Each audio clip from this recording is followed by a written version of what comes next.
It was a challenge to try and capture something as iconic as Alcatraz.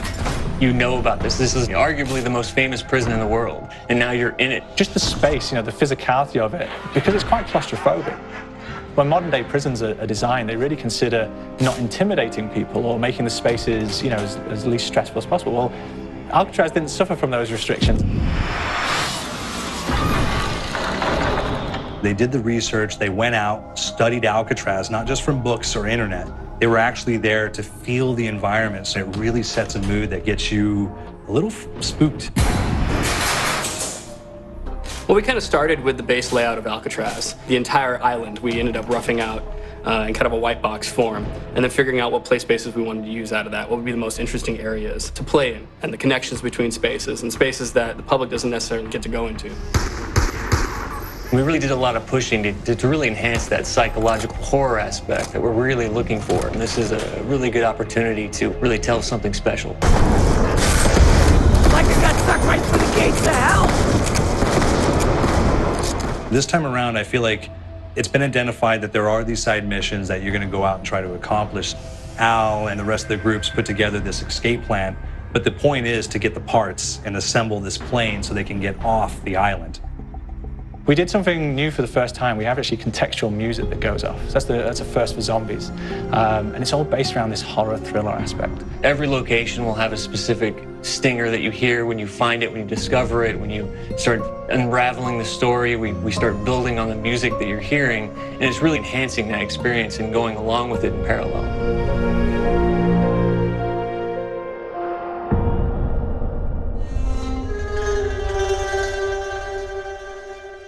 Because we wanted to embrace this kind of horror thriller element, we wanted character actors, guys who could really embody someone and then convey emotion. So that's why we went for guys like Ray Liotta, getting in that kind of guy, we wanted a frantic nature. So he plays a character called Billy Handsome, who's this kind of psychopath who would be employed by the mob to kill people in interesting ways. Chazz Palminteri, he plays a guy called Sal DeLuca, an old mob boss. Michael Madsen playing Finn O'Leary. He's kind of worked himself from the floor, from the streets. He's got his hands dirty in the blood and the guts a couple of times. And then we had Joe Pantoliano, and he plays Arthur Arlington, who's nicknamed the Weasel. Those guys, they bring a quality and a subtlety and timing that you can't really identify or try to recreate. Bring it on, dirtbags! You start off in the afterlife mode, and that's just going to be what's going on. You're going to try to solve the mystery from the second you start.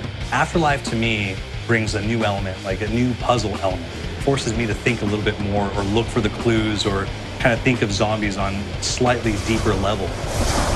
You see clues throughout the map that tell you, ooh, perhaps if I'm in the afterlife, I can interact with this object, or there's some puzzle going on here that I need to be in the afterlife. Back east, I whacked a dirty dentist with one of these. Took forever, too. Alcatraz has a Civil War kind of fort background before it turned into a penitentiary. And so we had this kind of backstory, the idea that the warden would have collected Civil War weaponry. One of them is a blundergat. It's a fictional weapon, but the idea of the combination between a blunderbuss and a Gatling gun. And possibly, there might be a way of upgrading it to a more fantastical weapon that the players may find. You all gotta go sometime. You just went now. There's one main zombie, one big zombie that's going to come through and wreak havoc on your life. He'll lock down the perk machine, he'll close down the box, so you have to pay to get that open again. So you don't want him to interfere with your process. Now's a good time to pick a fight. It's a fun challenge. It keeps things moving forward. In terms of perks, we have a new perk called Electric Cherry. When you reload, it gives a shock around, which scales over time. Who's asking for it, greaseball? There's so much to experience in this map. Every time I play it, there's a new tactic to take, a new experience, a new objective to go for. But there's also this layer of things that we aren't exactly exposing to the players right off the bat and will need to be discovered. Don't let me go. Is it the calling we hear?